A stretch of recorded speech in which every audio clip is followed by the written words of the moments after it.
It's the Opperman Report.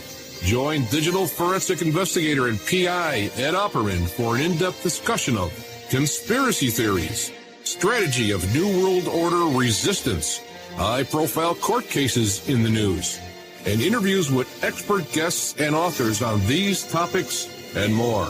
It's the Opperman Report. And now, here is investigator Ed Opperman. Okay, welcome to the Opperman Report. I'm your host, private investigator Ed Opperman. You can find me at Opperman Investigations and Digital Forensic Consulting either through my website, emailrevealer.com, or you can email me directly at oppermaninvestigations@gmail.com. You can also go to our Spreaker.com platform and check out all our archives that are free. You go there, sign up for free. There's a chat room, and you get an email notification anytime we put up new content. And I encourage you to go there and check out all the shows we've done with our guest today, Brian Heiss, about the Furman tapes and the shoes, the Bruno Mount. We did a ton of shows on OJ with Brian Heiss. We have him back with us, and a special appearance by Pat McKenna, who was the private investigator for F. Lee Bailey. He just told me for 30 years. So we have them both here, Brian Heiss and Pat McKenna. Let's start off with Brian. Brian, are you there? Hey, Ed, it's great to be back on the show. Thanks for having us. Yeah, it really is, man. It's been too long, but this is a great topic, and the new book just came out, The Truth About the O.J. Simpson Trial, and you could find that at the truthabouttheojsimpsontrial.com. It's written by F. Lee Bailey with the help of Pat McKenna and Brian Heiss. But, Brian, tell us about yourself. Who is Brian Heiss?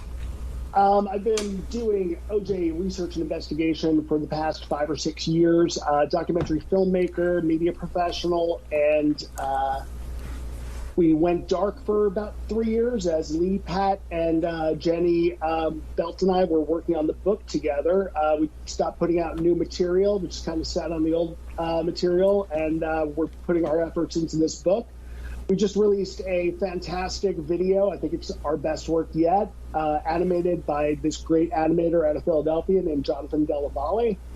And it's the timeline of the murders in animation form, and it's the most accurate timeline of the murders ever done.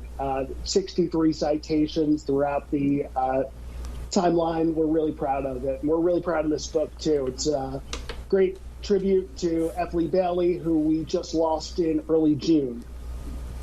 And Pat McKenna, legendary private investigator Pat McKenna. Tell us about yourself. Who is Pat McKenna? Okay, private investigator based in West Palm Beach. I'm originally from Chicago. Got to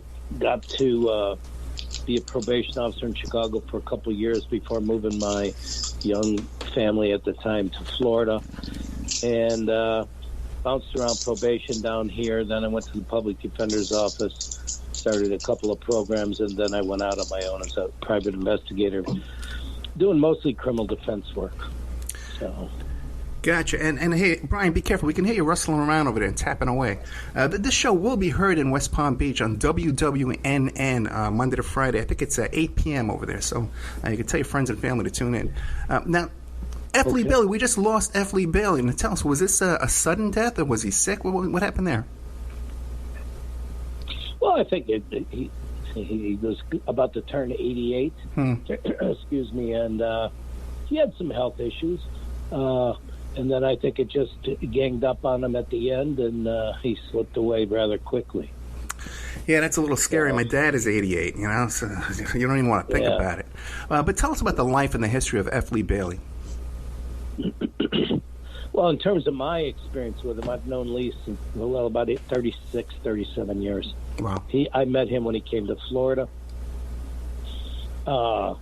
Met him through his private investigator at the time, John McNally, and we became fast friends and obviously colleagues, and did a lot of work for Lee in the Florida area and then nationally, really. Lee's caseload was pretty much a national caseload, so we just bounced all around the country. I guess you weren't involved in Patty Hearst, though, right? No, a little before my time. Yeah, a little before, yeah. Yeah, that's true. I mean, you're probably a kid back then. Okay, so the truth about the O.J. Simpson trial. Now, there's a bunch of books written about O.J. Simpson. What's new in this book that's new and exciting? Well, I just think it's new in the way it's presented. The fact, actually, the publishers, we thought about this book forever, and you couldn't get a publisher, you couldn't get an agent, you couldn't get anybody to do, quote, a pro OJ, he's innocent type book, right? Yeah. If you come out, all the crazy, I mean, the prosecutors all got book deals, and I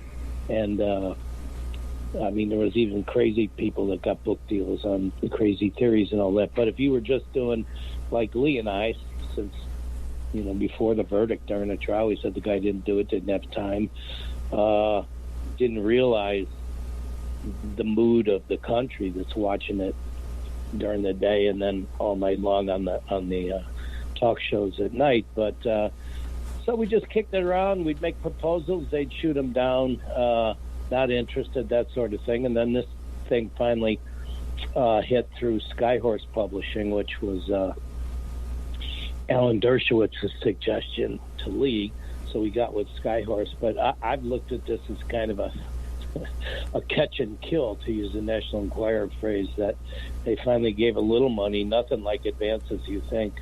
I think Lee got a little expense money to start. And I haven't seen much promotion or support for this book at all by the publishers. And I recently got an email from the publicist or whatever saying that I guess the way you pitch these books is you go to all the publishers, the other ones, et cetera, and Amazon and all that. And the word that came back to her was, there's nothing new here. And my response was, no kidding, there is nothing new here. It's all the same. It's just been presented in a way for people that perhaps have little or no critical thinking skills to take a look at this through the timeline Brian did and things like that. That a lot of material. There's only a couple things in the book that are kind of new, and they're not all that new. They're just new to the general public. One of the witnesses that we wanted to call Tom Lang, and then there was a gal in Chicago that was on the phone with OJ when he cut his finger, and then of course the timeline. And when Brian first told me about the timeline, he said, did you guys ever consider this? And frankly said, no, my concern was OJ's timeline. I wasn't trying to really think about too much of Goldman's, because at the time we really attempted to talk to the witnesses that Goldman knew, Metzaluna folks and people that were his friends, etc. But no one would cooperate with, quote, the defense investigators, we're not helping you, which we understood. So it all came out. Brian's timeline comes out through the testimony of all the Goldman people, which really shows when he shows up, which was consistent with what I called the ear witnesses that heard the dog, and there was a couple of people that claimed to heard things, but the folks that really came forward to the police first, not to us. I went to Chicago first, so I didn't even get to California until mid-July after the prelim, so we didn't start knocking on doors, John McNally and myself, till mid to late July. And so these folks that we got had already been to the police and told the police what they knew. The problem was the police were not accepting of this information. It was more of a trying to change their story or attacking them or belittling them, as you saw in the trial, which is unusual because, when a murder happens in your neighborhood and the cops don't know what happened that night, they usually say, anybody saw something, heard something, please come forward. We'll, if you need, we'll protect your identity, stuff like that. So they had all that. But the problem is, if you look at the timeline, look back, these folks came, Monday, Tuesday, and Wednesday of that week, and then a little after. But if you look back at what Furman did that evening, he had convinced the whole detective crowd at some time between, I guess around 4 a.m, that, voila, here's evidence at Rockingham. Here's this glove. Let's see if it matches. So I think the whole law enforcement side of that was convinced Simpson was the one and only subject from this glove, and they just took off, off and running on Simpson, and again, Brian's got a terrific video that I use when I make presentations of all the really the first 5 days of this case, when all the titans of the media world that we knew and trusted back in the 90s, Tom Brokaw, Dan Rather, Peter Jennings, et cetera, et cetera. Remember, there's only 3 major networks, and I think CNN at the time. Every one of them is relating what they heard from, quote, sources. So their sources obviously weren't us. We're just beating the street. We're just getting into the case on June 15th. But if you look at the timeline of the media from the 12th and the 13th morning till the Bronco escort that Lee and I used to call it, not some chase. It was more of an escort coming back to L.A. But you look at that, and I, as an investigator, I'm thinking, geez, it sounds like the guy did it, because all I know is what I've seen on TV for the first 3 or 4 days. I don't get the case till June 15th. Well, up until June, all the way to June 14th, and Brian's got on his video the various shows, and then it went on and on. It's not just these shows, but I usually tell other investigators I got in the case, well, I thought he did it. I didn't know what happened. I got very little information. Lee's office called me. Ken Fishman, Lee's partner, said, Patty, you interested in, we might get in the case, and can you go to Chicago? And I said, oh, my hometown. Yeah, sure. So, and the most interesting thing about it, Pat, is here you have one of the most beloved people across all demographics in America. And before they even knew if he was in town, at the time of the murders, they were already calling him a murderer. Before one piece of evidence was tested and processed, they were already calling him a murderer. All that goodwill that he had built up for decades was gone in an instant before they even knew when he left for Los Angeles. Yeah, when he left for Chicago. I remember that morning it was leaked very early that, hey, one glove was found at the crime scene and one glove was found at OJ's house. Now, Pat McKenna, and this was before, it legitimately was released. This was leaked out. But Pat McKenna, now you said, I believe, 47 years as working for F. Lee Bailey doing criminal defense? About 37 for Lee, but I've been in the system for 40 since 1975. What is it, 4, 5, and 6, 46 years. I'm in my 47th year of basically being an investigator, whether it's a probation, parole officer, public defender, or whatever. So, and all your time, and all your time and all your experience, have you ever seen anything like that, where one glove is at the crime scene and the other glove is at the suspect's house, and they're both covered in blood? No. No, and in addition to what that stuff was leaked, if you recall, because I remember this distinctly, hearing about Simpson left town in the middle of the night to go play golf in Chicago. There's bloody ski mask on his. There's also bloody ski mask on his property. Mm-hmm. There was bloody clothing in the washing machine. There was so much false information that was leaked out. Worldwide, this is being watched by the whole world. Everybody's going, oh, my God, wait a minute. O.J. Simpson just killed his wife. And, of course, early on, there wasn't much talk about the Goldman, but it was all O.J.'s killing his wife. And then the other guy, Goldman, he's just like an aside in the media the first few days until it became public who he was. So it wasn't just that one glove's here, one glove's there. It was, and I just was looking at, I gave a talk a couple of weeks ago, and as I was watching it again, you see the reporters going, massive gaping wounds, violence. It just went on and on about how, and it was a horrific double murder, but it was in the context of Simpson. And then they would quickly tell you, sources are telling us that the evidence is overwhelming. Simpson is the lone suspect. Simpson's the only suspect. And I mean, it's there. It's in one of Brian's videos. You can see them all. And it's from Tom Brokaw right down to the Chicago reporters, to the Los Angeles reporters that are kind of on each scene, if you will. And there they are in front of Rockingham or in front of the O'Hare Plaza and saying that sources are telling us the evidence is overwhelming. I mean, that's their words, So they're the ones leaking. We certainly couldn't leak anything. We don't know what's going on. Well, guys, we're already 19 minutes into the show. We've been talking about this timeline and Brian Heiss's video of the timeline. Brian, where can we find that video, first of all? And can we just quickly go through the timeline step by step? Sure. If you go to truthabouttheOJ.com, you can watch the video. It's also on my YouTube channel, Brian Heiss Media. But the other great thing about the truthabouttheOJSimpsontrial.com, if you click on supporting evidence, we have documents that the public has never seen, including Lori Menzione's handwritten notes about her phone call with OJ in Chicago when she heard him cut his hand. The Furman tapes transcripts, Tom Lang's full statement, the timeline, and other stuff that will be added in the coming days and weeks.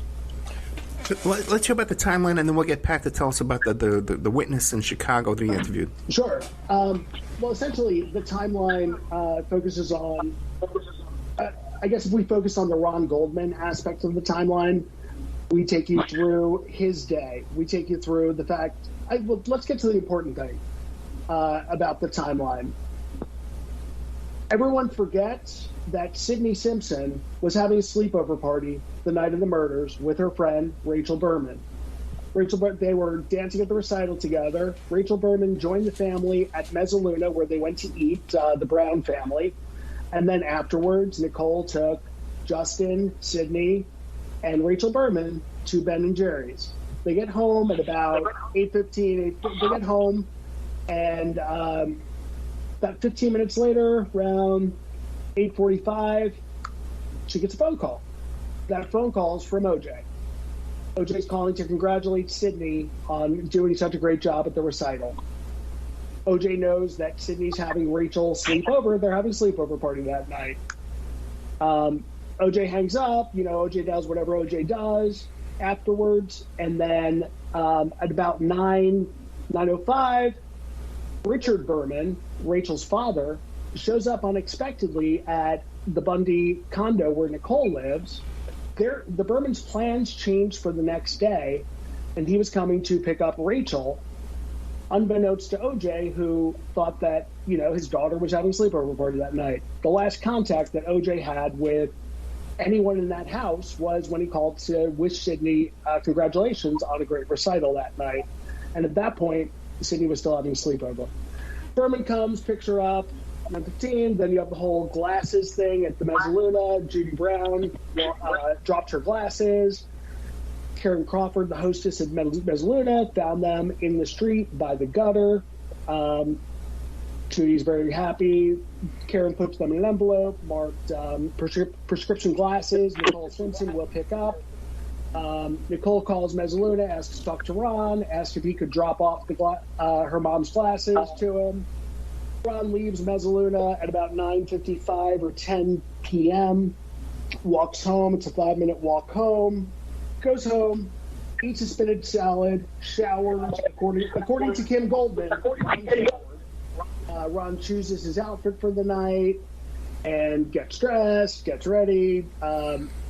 According to this is not in the timeline, but according to Andrea, Ron's friend Andrea, whose car he was borrowing, Ron was also dog sitting for her, so he may have walked the dog at some point. We don't know. I didn't include that in the timeline. Ron gets to Bundy at about 10:32, 10:33. We know this because as he rings the buzzer, Nicole's Akita starts to bark, and that's when Denise Pilnack, her neighbor, the only neighbor with indisputable evidence, her phone records, that puts the murders occurring at 10:34, which is almost exactly the same time that Ron Goldman will get there. The killings were a prolonged struggle, according to the 3 top criminalists in the world. The killer or killers would have been covered in blood, also according to the 3 top criminalists in the world. And at 10:55, OJ is spotted walking out of his house to there. In front of his house, he had 2 benches in the driveway where he put his bags down, and then Alan Park, the limo driver, at 10:55, sees the figure walk back in, but when Park drives up, there are two bags sitting right there. Let's draw the conclusion. OJ dropped the bags dropped his luggage for Chicago at the end of the driveway so the limo driver could get him. So the timing is impossible. It is impossible for in 19, 20 minutes that OJ could have murdered two people, got cleaned up, hid evidence, murder weapons, bloody clothes, somewhere that they've never been found, get cleaned up, get home, and shower even though that there was no blood found in the plumbing system at OJ's house, according to Gil Garcetti, the Los Angeles District Attorney. In July 1994, he made that statement, and from the evidence of the trial, we know that to be true. And come down, be cheery, ready to go to the airport. 5 minutes after Alan Park sees him walk back in the house. It's impossible. What about the theory proposed by Maury Terry that Darnell, the daughter, was there and she did the cleanup of the laundry and stuff? Pat? Wait. Yeah, you want me to speak to that? Yeah. Okay, Arnell had gone to a movie and gone back home and was asleep when she was awakened by, I believe it was Lang and Benatter, after they had jumped the wall and had come around to her place in the back to awaken her, and she's with cops the whole time. I mean, I don't know who came up with that theory. Here's another thing, Ed.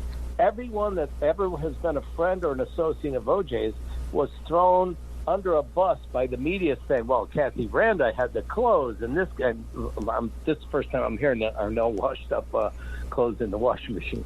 But A.C. Collins, Bob Kardashian, everybody that was somewhat friendly with Simpson, not somewhat, was dear friends, etc., was somehow cast as an accomplice because one guy couldn't do this, okay? The only guy that could have pulled something like this off is, say, Sammy Gravano. I watched some of his stuff. The way they do a hit and get away with it and nothing's ever found is because they have more than one person. They got crash cars and gun cars, and they put shooters in cars and take off, and that's how it's done.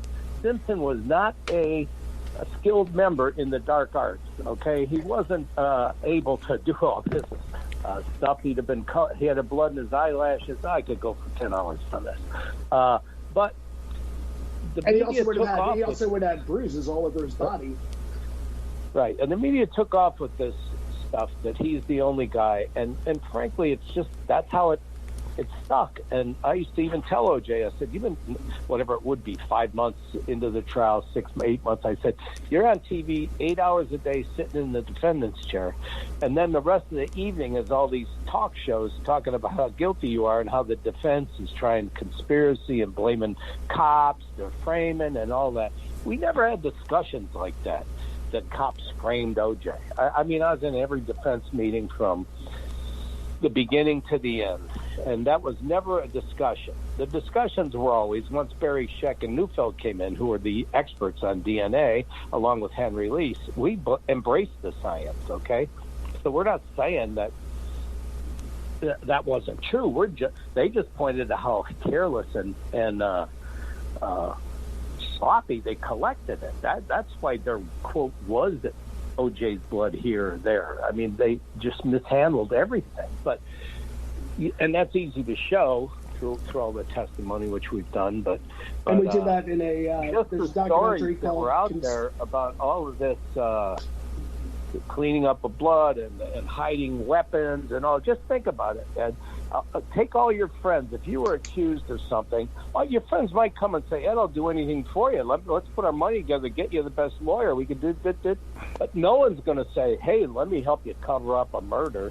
You know, they took all these people that had never been in trouble in their lives before and made them out to be some kind of co-conspirator or co-defendant and assisting a horrific murder, getting rid of stuff. It was laughable to us. But really, the people watching, you hear these theories come out all the time that Poor Kathy Randall, lifelong secretary, and Skip Taft is a lifelong business manager, and Kardashian. All these people are hiding stuff. It's preposterous. I mean, if my best friend did something horrible, I'd certainly say let's make some calls to the best lawyer. But I'm not going to say, hey, here, let me take this bag and go hide it. Oh, these are the wet knives and the weapons. Let me hide it. No one does that. I mean, unless they're total criminals, and Simpson didn't have those kind of folks in his life. He had just wonderful people that basically kept their mouths shut, didn't say much, because that's what you do in criminal defense. You let them come out with their outlandish stuff, and then you just show that that's false. We had to, Well, Pat, let me ask you this, because we're going to have to take a commercial break pretty soon. But did you ever ask OJ what was the reason for the Bronco ride there? Like, what was his motive behind that? Sure. So they're going to go downtown and surrender. But if you knew OJ, he's going to do it on his terms. He had every intention of going downtown, and AC was going to drive him downtown. But he says, I want to go to the grave. I haven't been to the grave. I want to say goodbye. And so they went down there. There's media and there's people all around. And AC is getting frustrated and saying, "We're going downtown. This is nuts. Let's go." And OJ's got a gun to his head. He's suicidal. So his motive, if there is such a thing as his reasoning, was he wanted to say goodbye. He's overwhelmed. 4 days. He's watching TV like all of us, saying that the evidence. He's got to be thinking, what is going on? I've just hired, Shapiro, who's then brought in Henry Lee, Michael Bodden. They're flying across. He got, an investigator in Chicago, which was me. He's got F. Lee Bailey in there. He should have probably, as he looks in hindsight, should have gone right downtown to the Parker Center, held a huge press conference, and said, "Here's what's going on. I've got these people all going, and I'm turning myself in, and you're going to see I had nothing to do with this." And he's maintained his innocence since he got back from Chicago to L.A. to this day, and that's probably what he should have done. But when you're emotional and you're crazy, you say, no, I'm going to say goodbye to my wife, and then I'm going to go turn myself in. That's really what the story was, and you didn't hear much about it because the government knew the same damn thing. Okay, Pat McKenna, one more quick question for you before the break. Yeah. What was the reason that Howard Weitzman let him go to that police interview by himself? Well, if you know OJ, Howard didn't let him do that. Howard strenuously objected to that even happening. You're not taking anybody does criminal defenses. You're not going in there without legal counsel. No. I have nothing to do with this. I'm going in. And OJ just overruled his lawyer and went in. Howard would have, had it played out differently. Howard probably would have had the case and got an acquittal. Howard was a terrific criminal defense lawyer, and so he just got overruled. Why did he withdraw from the case? Pardon me? Why did Weitzman withdraw? He didn't really withdraw. I think what happened was Kardashian was a good friend of OJ. He came in and said, "Listen, I'm getting word that this guy Shapiro can make this all go away. This is crazy. They got the wrong guy. He knows people. You know how it happens. That's what happens in this world. Oh, you got to get this lawyer, that lawyer, the sharp circle, and say, get this guy or that guy." So basically, they convinced OJ that Shapiro could kind of make the noise go away. Not only the case, because he's innocent, but all this craziness can be calmed down. And that did work, obviously. But Howard would have been absolutely terrific for OJ.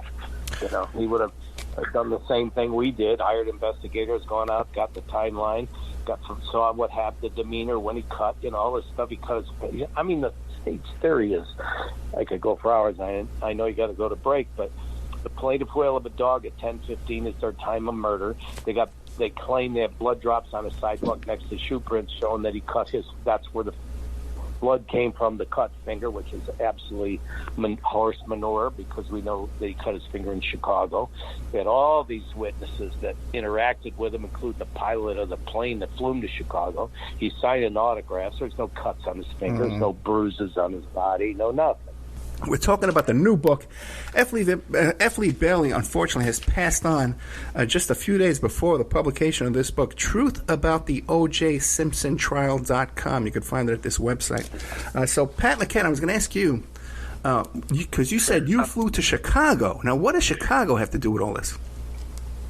Well, when I got the call from Ken Fishman, Bailey's office, we might be getting in the case. Can you go to Chicago? Well, if you know, Simpson went to Chicago from L.A. that evening. So my job basically was to be a videographer, documenter, or basically an investigator. What happened when Simpson got off the plane, all the way through till he got back on the plane. So I basically went right there to Chicago, went to the O'Hare Plaza, tried to interview the people at the hotel that he might have interacted with, spoke with the Hertz people because he had a golf tournament that he was attending there, and Hertz people picked him up at the airport, and then also spoke with American Airlines people, as well as people that were on the plane and in the hotel and things like that.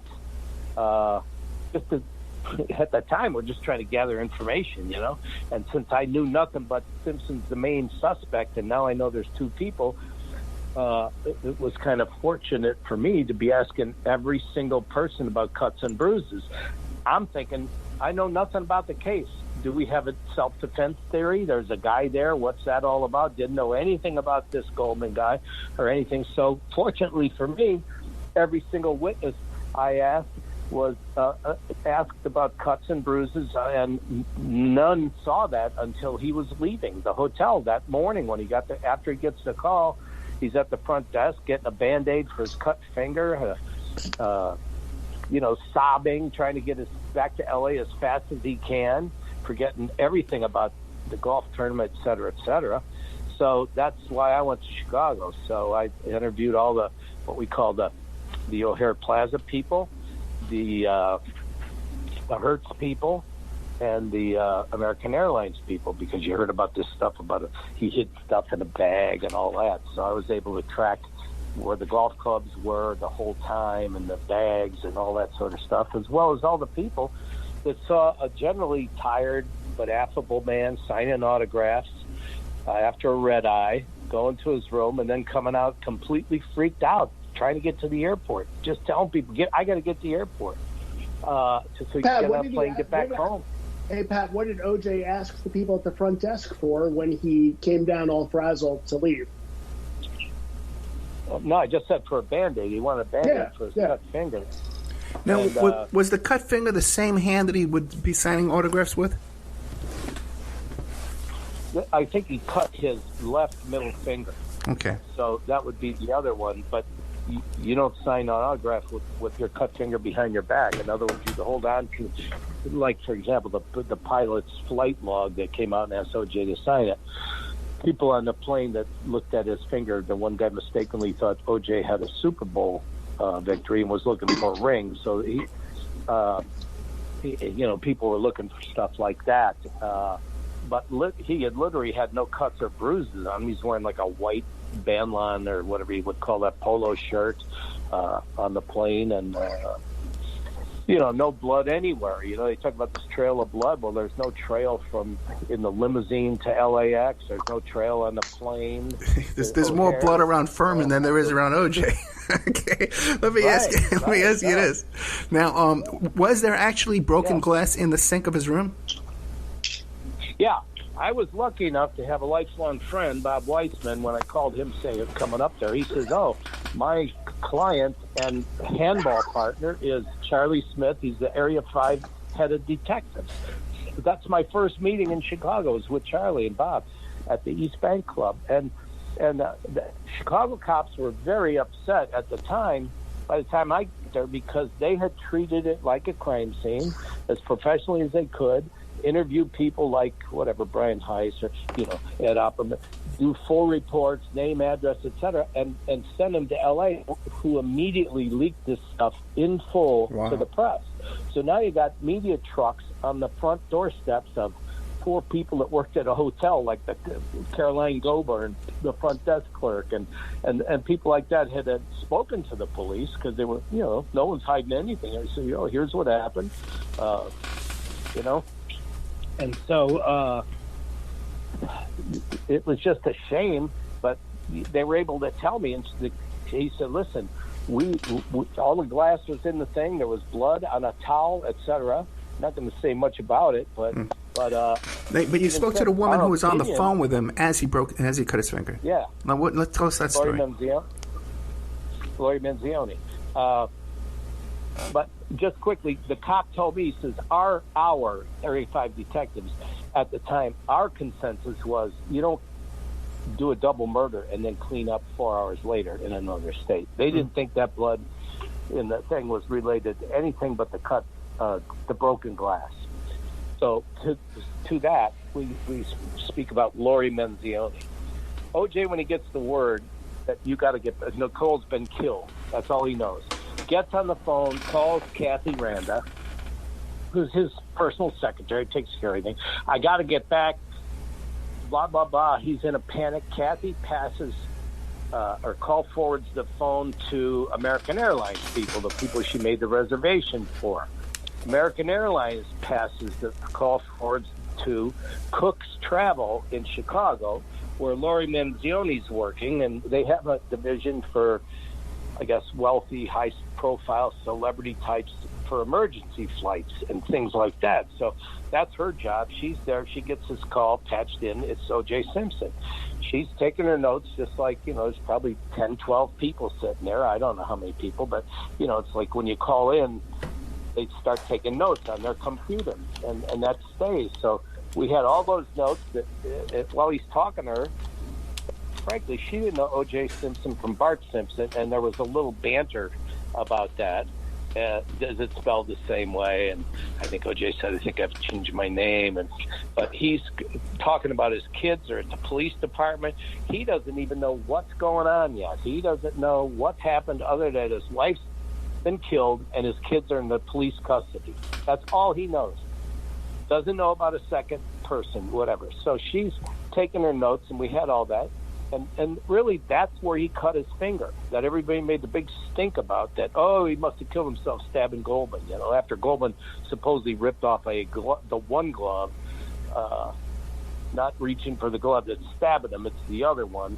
I could go on for the nonsense of the government's theory and some of these things. But so Lori, I found her and spoke with her and got all this information. She sent me her notes, all that. So we had her ready to go in trial. And of course, Marcia and all them went crazy objecting to it. Now, why would you object to someone that's basically a civilian witness, an important witness that has truthful information? You know why? Because it didn't fit with their theory. This is what happens. This is how you screw up a criminal case if you're in law enforcement. You tunnel vision and knock out anybody that doesn't fit with your theory, even if they're telling you the truth, like all the people on Bundy that came forward. They're just going, well, here's what I know, and they got attacked and belittled during trial because it didn't fit the plaintive wail of a dog. They had a problem with the clock, so they did make the murder at 10:15 instead of real time 10:35, because there's, like we've been talking, there's no way Simpson can slaughter two people and get rid of everything by himself in 21 minutes or 22 minutes. So Lori was very important to our case, we felt, to explain the cut. If you want, when you're doing a trial, you don't have time. Like Brian had 4 years or 3 years he was talking about to do this Goldman time. We didn't have you don't have time like that in the trial. You just try to corroborate people that tell you a story like Tom Lang did. The reason we didn't call him is, just like this show, we were running out of time. Okay, so we had to narrow down a lot of our witnesses. And frankly, we put in, I think, 17 people in like 2 days to really show the timeline and the demeanor and the cut finger. But we didn't get Lori in because the state objected, and Ito ruled in their favor, saying we didn't have a foundational phone call, right? Because O.J. called Kathy. That was the record.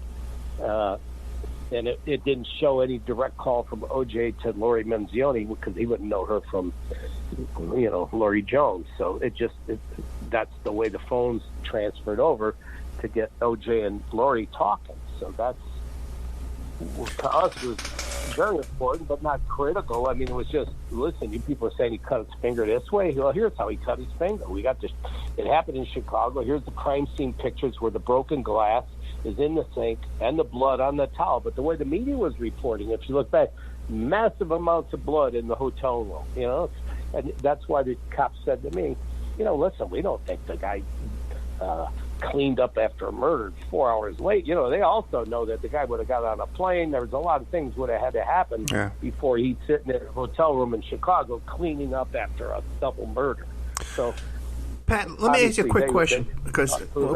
Yeah. Something that's always curiosity is on one of those 9/11 tapes, okay, with O.J. when he's fighting with Nicole, he's screaming about Heidi Fleiss girls. What's the connection there? That's the phone. Is that the phone call? Yeah, that's the phone call at Gretna Green, I believe. Yeah, that's 93. He's going there, and now he's upset because he sees on her mantle a picture of her, or maybe it wasn't her, but I think it was that Keith Zlomzowicz with O.J.'s 2 children on his lap or something along those lines. So he's downstairs ranting because he's heard about Nicole and her gang doing coke and all that stuff out in Aspen and Metzaluna and all this. So he's really screaming and moaning about, Heidi Fleiss girls, drugs, because he knew little bits about it through some of Nicole's friends, Cora Fishman, Ron Fishman, people, Dr. Reinhardt, I think was the guy's name, that was Faye Resnick's friend or something. Yeah. And the men are kind of saying, what's going on with these girls and the cocaine and all these guys? And so he doesn't really know exactly what's going on, but he's ranting and raving because he's heard all these rumors about drugs and Aspen, et cetera, et cetera. So that was really just him venting. And as even Cato said, Cato's sitting there, so he never went upstairs. Nicole's in her room with the door locked, calling, you know his record. He's going to kill me. He's going to beat the S out of me. And it was just, unfortunately, cast Simpson into this horrific, abusive, screaming wild man when all he's doing is ranting about, her behavior with these young children that are his children too. It's like, hey, grow up, would you? Okay, fellas, we got about 4 minutes left. We've been talking about the book, The Truth About the O.J. Simpson Murder, the O.J. Simpson Trial by F. Lee Bailey. You can find it on Amazon or on this website here, truthabouttheojsimpsontrial.com. Brian Heiss, in a couple of minutes, what would you like to leave us with? I would say, look at the facts, look at the research that we put together in this book and on ojsimpson.co, all of our videos that really outline in a very factual, well-cited manner that allow the viewer and the reader to have the sources to verify. They'll trust but verify type thing. So I would say if you're interested in the case, keep looking out. We have a lot of material. Pat and I have done a lot of work on many of the topics associated with the case. If anyone's interested in additional topics that they'd ever like us to cover, I'm always available. And Pat McKenna, what would you like to leave us with? Same thing. It's been 27 plus odd years. I've spent a lot of time arguing with people about this case, friends, family, close colleagues, etc. Until about 5-6 years ago, I just decided, listen, here it is. Like the publisher says, nothing new here. If you want to believe 2 and 2 is 9, have a nice day. I'm not going to argue anymore. I was on Kim Goldman's podcast, and she said, I don't want to be confrontational. I said, Kim, I don't care about confrontation. I'm done with it. I'm just bored with confrontation because people don't argue the facts of the case. They go to all the usual suspects, all that blood, all this and that, shoe prints, the pictures of shoes, nonsense that you can go hours on discrediting some of that state, not only state information, but the tabloid type information that's out there. So just basically use your critical thinking skills a little bit. Look at the facts here. A couple things new.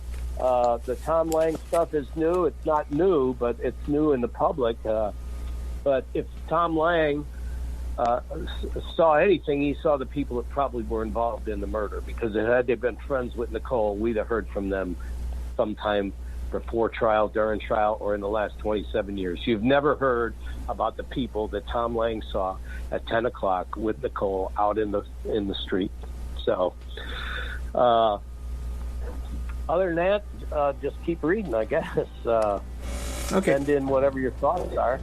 The Truth About the OJSimpsonTrial.com. Pat McKenna, thank you so much. And Brian Heiss, thank you so much. Thank you, Ed. Great to be with you. Good night, guys. Take care. Good night.